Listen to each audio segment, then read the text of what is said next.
Kerala housing ബോർഡിന്റെ കൈവശമുള്ള ഈ 17.5 ഏക്കറിലധികം വരുന്ന സ്ഥലത്ത് ഒരു ഇന്റർനാഷണൽ കൺവെൻഷൻ സെന്ററും റെസിഡൻഷ്യൽ കോംപ്ലക്സും കമേഴ്സ്യൽ സംവിധാനങ്ങൾ ഉൾപ്പെടെയുള്ള വിപുലമായ ഒരു പദ്ധതിക്കാണ് കഴിഞ്ഞ ഗവൺമെന്റ് അംഗീകാരം നൽകിയത്. ആ പദ്ധതി നടപ്പിലാക്കുന്നതിനു വേണ്ടി കേന്ദ്ര പൊതുമേഖലാ സ്ഥാപനമായ നാഷണൽ കൺസ്ട്രക്ഷൻ കോർപ്പറേഷൻ ലിമിറ്റഡിന് ധാരണാപത്രം ഒപ്പുവയ്ക്കാനായി ഹൌസിംഗ് ബോർഡിനെ ചുമതലപ്പെടുത്തുകയും ചെയ്തു. അതിന് മന്ത്രിസഭ അംഗീകാരം നൽകി. ഏകദേശം 750 കോടി രൂപയാണ് 2024 മൂല്യനിർണ്ണയം പ്രകാരം ഈ സ്ഥലത്തിന് വേണ്ടി കണക്കാക്കിയിട്ടുള്ളത്. അപ്പം അന്ന് മൂല്യനിർണ്ണയം നടത്തിയിരുന്നു. അതിന്റെ ഭാഗമായി 750 കോടി രൂപയുടെ മൂല്യമാണ് ഈ സ്ഥലത്തിന് കണ്ടിരുന്നത്. ഇവിടെ ഈ റെസിഡൻഷ്യൽ കോംപ്ലക്സും അതുപോലെ തന്നെ കമേഴ്സ്യൽ ബിൽഡിംഗും ഇന്റർനാഷണൽ കൺവെൻഷൻ സെന്ററും പണിയുക വഴി 1200 കോടി രൂപയുടെ ഒരു വരുമാനം സംസ്ഥാന ഗവൺമെന്റിനുണ്ടാകുമെന്നാണ് കണക്കാക്കിയിരുന്നത്. ഇപ്പോ ആ പദ്ധതി കൺസ്ട്രക്ഷൻ കോർപ്പറേഷനായി MOU ഒപ്പുവെച്ചു. അത് 2 ഘട്ടമായിട്ടാണ്.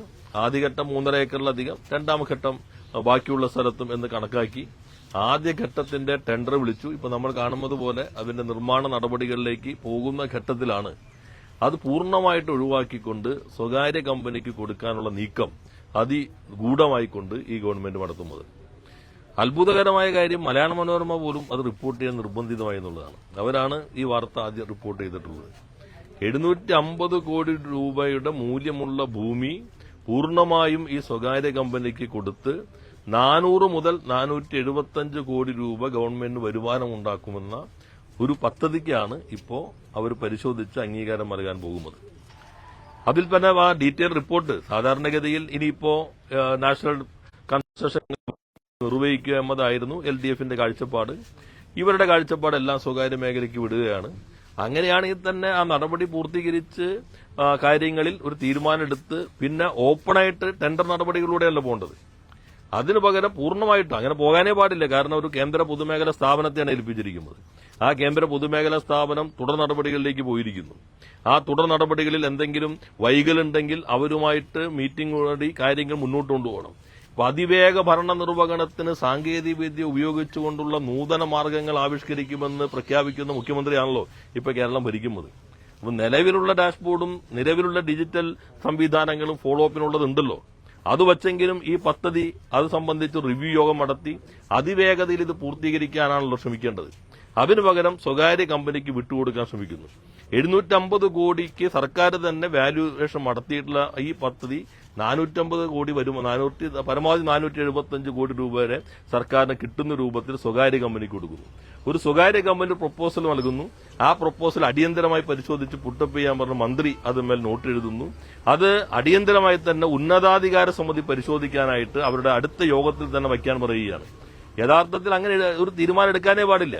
കാരണം ഒരു പദ്ധതി ക്യാബിനറ്റ് അംഗീകരിച്ചത് അതിന്റെ 1ാം ഘട്ടത്തിന്റെ ടെൻഡർ നടപടികൾ പൂർത്തീകരിച്ച് നിർമ്മാണ ഘട്ടത്തിലേക്ക് കടക്കുന്ന സന്ദർഭത്തിൽ ഏതെങ്കിലും ഒരു കമ്പനി ഒരു കടലാസ് കൊടുത്താൽ അപ്പം തന്നെ ഉന്നതാധികാര സമിതി പരിശോധിക്കണമെന്നും നിലവിലുള്ളതിന് വേഗത കുറവാണ് എന്ന് പറയുകയാണ്.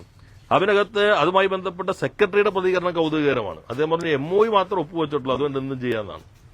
ഇവിടെ MOU ഒപ്പുവെച്ചു, നിർമ്മാണത്തിൽ ടെൻഡർ വിളിച്ചു, നിർമ്മാണത്തിലേക്ക് പോകുന്നു. വേറൊരു MOU ഒപ്പുവെച്ചല്ലോ. RSS അജണ്ട നടപ്പിലാക്കാനുള്ളതാണെന്ന് MOU ആയതുകൊണ്ട് ഞങ്ങൾ RSS അജണ്ട നടപ്പിലാക്കുന്നതിൽ പോലും ഒഴിവാകാൻ വകുപ്പില്ല എന്ന് പറയുന്ന ആളുകളാണ് ഈ 750 കോടിയുടെ സ്ഥലം 450 കോടിക്ക് മാത്രം കൈമാറി വൻ ലാഭം കൊയ്യാനായിട്ട് സ്വകാര്യ കമ്പനിയെ അനുവദിക്കുന്ന സമീപനത്തിലേക്ക് വരുന്നത്. ഞാൻ DPR നോക്കി കഴിഞ്ഞപ്പോൾ 2500 3 BHK ഫ്ളാറ്റുകൾ 2500 എന്ന് പറഞ്ഞാൽ ഇപ്പൊ ഇവിടുത്തെ ഫ്ളാറ്റുകളുടെ വില ഒന്ന് കണക്കാക്കി അറിയാലോ എല്ലാവർക്കും. എത്ര കോടിയാണ് ഈ മേഖല മറൈൻ ഡ്രൈവ് മേഖലയിൽ ഒരു ഫ്ളാറ്റിന് വില വരുന്നത്. അപ്പൊ അതിൽ നിന്ന് തന്നെ 2500 തന്നെ എത്ര കോടിയായിരിക്കും അവർ കിട്ടുന്നത്. ഏകദേശം 10 ലക്ഷത്തോളം കമേഴ്സ്യൽ, അതുകൂടാതെ മറ്റ് ഹെൽത്ത് സംവിധാനങ്ങൾ, ഹോസ്പിറ്റാലിറ്റി, അങ്ങനെ പൂർണ്ണമായിട്ടും വലിയ കൊള്ള നടത്താനായിട്ട് സർക്കാരിന്റെ കണ്ണായ ഭൂമി അത് വിൽക്കാനുള്ള ഗൂഢനീക്കമാണ് ഈ ഗവൺമെന്റ് നടത്തുന്നത്. 2 മാസം തികയുന്നതിന് മുമ്പ് ഇത്രയും സമർത്ഥമായി കച്ചവടം നടത്താവുന്ന വൈഭവം ഈ ഗവൺമെന്റിന് വന്നിരിക്കുന്നു എന്നാണ് ഇത് കാണിക്കുന്നത്. എന്തിനെയാണോ കഴിഞ്ഞ ഗവൺമെന്റ് പ്രതിരോധിച്ചത്, എന്താണോ സംരക്ഷിക്കാൻ ശ്രമിച്ചത്, അതിൽ നിന്ന് ഘടകവിരുദ്ധമായി വൻ കൊള്ളയ്ക്ക് വേണ്ടി നമ്മുടെ പ്രകൃതി വിഭവങ്ങളെ ഭൂമി ഉൾപ്പെടെ വിട്ടുകൊടുക്കുന്ന ഈ സമീപനം വളരെ ഗൗരവമാണ്. അതീവ ഗൌരവമായി തന്നെ ഇത് കാണണം. എല്ലാ വിഭാഗം ആളുകളുടെയും ശക്തമായ പ്രതിഷേധം ഈ കൊള്ളയ്ക്കെതിരെ ഉയർന്നു വരേണ്ടതുണ്ട്. ഈ പുനർജനിയുമായി ബന്ധപ്പെട്ട് ആഭ്യന്തരമന്ത്രി മുഖ്യമന്ത്രിക്ക് ക്ലീൻ ചിറ്റ് കൊടുത്തിരിക്കുകയാണ്. സാധാരണഗതിയിൽ നിന്ന് വ്യത്യസ്തമായി അത് ഇന്നലെ തന്നെ എന്നോട് ചോദിച്ചപ്പം പറഞ്ഞു, അത് അത്യപൂർവമായിട്ടാണ് ഒരു ആഭ്യന്തരമന്ത്രി തന്റെ ബോസ് വളരെ ശുദ്ധനാണ് എന്ന് റിപ്പോർട്ട് നൽകുന്നത്. ഇപ്പൊ ഇന്നലെ CPM-ന്റെ സംസ്ഥാന സെക്രട്ടറി ശ്രീ എം വി ഗോവിന്ദൻ മാഷ് പത്രസമ്മേളനം നടത്തിയപ്പോൾ നിങ്ങളെല്ലാം കണ്ടിട്ടുള്ളതാണ്. അതേ വീഡിയോ വീണ്ടും പ്രദർശിപ്പിക്കുകയുണ്ടായി. അത് തന്നെ ഈ FCRA ചട്ടങ്ങളുടെ പരസ്യമായ ലംഘനമാണ്. അതുകൊണ്ടാണ് കഴിഞ്ഞ ഗവൺമെന്റ് ഞങ്ങൾ രാഷ്ട്രീയ വിരോധം വച്ചിട്ട് അദ്ദേഹം പറഞ്ഞ രാഷ്ട്രീയ വിരോധം വച്ചെടുത്ത കേസാണ്. അങ്ങനെയാണെങ്കിൽ എന്നേ മറ്റു നടപടിയിലേക്ക് പോകാമായിരുന്നു. പൂർണ്ണമായ പരിശോധന, അത്തരം ഒരാളായതുകൊണ്ട് എല്ലാ തരത്തിലുള്ള പരിശോധനയ്ക്ക് ശേഷമേ നടപടികളിലേക്ക് പോകാവൂ എന്ന് പറഞ്ഞു. അതിന്റെ അടിസ്ഥാനത്തിലാണ് കേന്ദ്ര ഏജൻസി അന്വേഷിക്കേണ്ടതുണ്ട്. കേന്ദ്ര നിയമത്തിന്റെ ലംഘനമാണ്, അത് അന്വേഷിക്കാനുള്ള അധികാരം സംസ്ഥാന ഏജൻസികൾക്കില്ല എന്ന് വിജിലൻസ് റിപ്പോർട്ട് നൽകിയത്.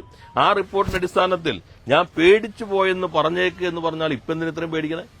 അന്ന് പറഞ്ഞ പോലെ എനിക്ക് നല്ല ധൈര്യമുണ്ട്, ഒരു പേടിയില്ല, ഏത് ഏജൻസി അന്വേഷിക്കട്ടെ, അവർ പറഞ്ഞിരിക്കുന്നത് കേന്ദ്ര ഏജൻസിയിൽ അന്വേഷിച്ച് വരട്ടെ എന്ന് പറയേണ്ടതിന് പകരം പെട്ടെന്ന് തട്ടിക്കൂട്ടി ഒരു കടലാസ് എഴുതിയിട്ട് ആഭ്യന്തരമന്ത്രി തന്നെ അസാധാരണമായി പത്രസമ്മേളനത്തിലൂടെ ഈ ക്ലീൻ ചിറ്റ് കൊടുക്കുന്നു. ഇത് വേറെ ബെസ്റ്റ് എന്താ, വിജിലൻസിൽ ഇപ്പം എന്ത് പുതിയ തുഫാനം ആരംഭിച്ചിട്ടുണ്ട്. അത് കേസുകൾ എഴുതിത്തള്ളും അതിനുള്ള ദൌത്യനിർവഹണമായിരിക്കും എന്നാണ് ഇതിൽ നിന്ന് മനസ്സിലാകുന്നത്.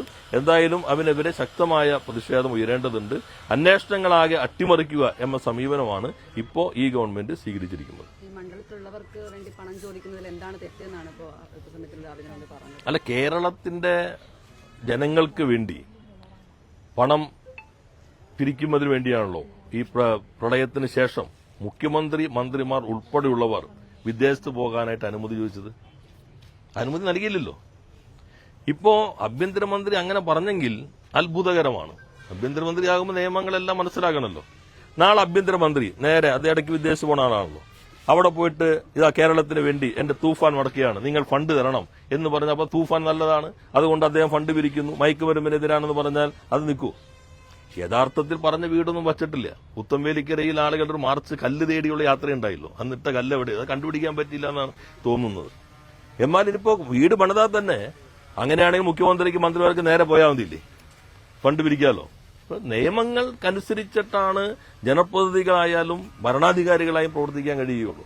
അതുകൊണ്ടാണ് സ്വകാര്യ സന്ദർശനത്തിന് അനുമതി വാങ്ങി അവിടെ പോയി ഫണ്ട് പിരിച്ചു എന്ന് ഇപ്പൊ ആഭ്യന്തരമന്ത്രി പറഞ്ഞെങ്കിൽ അത് ശക്തമായ എവിഡൻസ് ആണ്. ആഭ്യന്തരമന്ത്രി ഞാൻ കേട്ടില്ല, നിങ്ങൾ പറഞ്ഞതനുസരിച്ച് മണ്ഡലത്തിൽ വീട് പണിയുന്നതിന് വേണ്ടി വിദേശത്ത് പോയി ഫണ്ട് പിരിച്ചാൽ കുഴപ്പമില്ല എന്നാണ് ആഭ്യന്തരമന്ത്രി പറഞ്ഞെങ്കിൽ ആ ക്ലീൻ ചീറ്റ് അദ്ദേഹം തന്നെ കൈപ്പടയിൽ എഴുതിയതായിരിക്കാനാണ് ഇട. നിയമപ്രകാരം അദ്ദേഹം പറഞ്ഞു ഇതുമായി നിങ്ങൾ പറഞ്ഞനുസരിച്ച് അതുമായി ചേർന്ന് നിൽക്കുന്നതല്ല ഈ കുറ്റവിമുക്തനാക്കുന്ന നടപടി. അദ്ദേഹം പറഞ്ഞതാണ് ശരിയെങ്കിൽ കേന്ദ്രം അന്വേഷിച്ചോട്ടെ. ഞങ്ങൾ ഈ നല്ല കാര്യത്തിന് വേണ്ടി ചെയ്തതാണ്, ആ നല്ല കാര്യത്തിന് വേണ്ടി പോയി. അതിനിപ്പോ നിങ്ങൾ എന്തെങ്കിലും ശിക്ഷ വേണമെങ്കിൽ എന്നെ ശിക്ഷിച്ചോളൂ, അതായത് പറയാലോ, ഞാൻ ഏത് ശിക്ഷയ്ക്കും തയ്യാറാണ്, നിങ്ങൾ അന്വേഷിച്ചോളൂ, ഞാൻ ഈ നല്ല കാര്യത്തിന് ചെയ്തതാണ് എന്ന് പറഞ്ഞാൽ മതിയല്ലോ. അപ്പൊ ആഭ്യന്തരമന്ത്രി തന്നെ ഒരു വസ്തു കുറ്റം ചെയ്തു എന്ന് പറയുന്നു, അതേ ആഭ്യന്തരമന്ത്രി തന്നെ അസാധാരണമായി പത്രസമ്മേളനം നടത്തിയിട്ട് ക്ലീൻ ചിറ്റ് നൽകുന്നു. ഇതാണ് നമ്മൾ ശ്രദ്ധിക്കേണ്ടത്.